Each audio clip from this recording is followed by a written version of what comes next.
Hello, जय मसीह की, praise the Lord. मेरा नाम डीबी है और आज फिर से मैं हाजिर हूँ एक नई और सच्ची कहानी के साथ।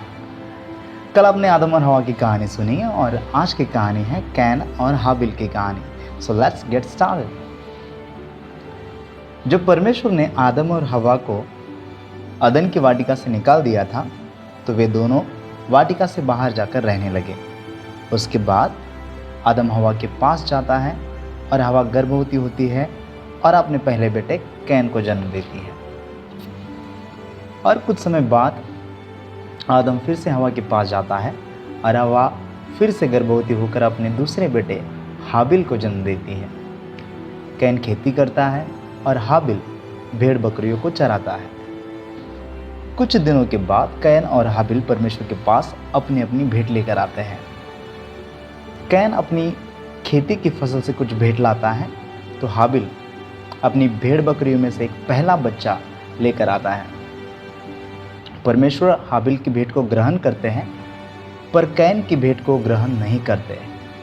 इससे कैन को बहुत गुस्सा आता है और वो बहुत उदास हो जाता है। ये देखकर परमेश्वर कैन से कहते हैं कि कैन, तू क्रोधित क्यों है और तेरे मुंह पर उदासी क्यों छाई हुई है? यदि तू भला करे तो तेरी भेंट क्यों ग्रहण न की जाएगी? उसके बाद जब कैन और हाबिल मैदान में होते हैं तो कैन हाबिल को कुछ कहता है और उस पर चढ़कर हाबिल का घात करता है। फिर जब परमेश्वर कैन को उसके भाई हाबिल के बारे में पूछते हैं कि वो कहाँ है तो कैन जवाब देता है और कहता है कि मुझे मालूम नहीं, मैं उसका रखवाला नहीं हूँ। फिर परमेश्वर कैन से कहते हैं कि ये तूने क्या किया? तूने अपने भाई को ही मार दिया, क्योंकि उसका लहू मेरी ओर चिल्लाकर मेरी दुहाई दे रहा है। फिर परमेश्वर कैन को ये कहकर शाप देते हैं कि चाहे तू भूमि पर खेती करे तो भी उसकी पूरी उपज तुझे नहीं मिलेगी। तू पृथ्वी पर भटकने वाला और भगोड़ा होगा। फिर कैन परमेश्वर से कहता है कि मेरा दंड सहने से बाहर है।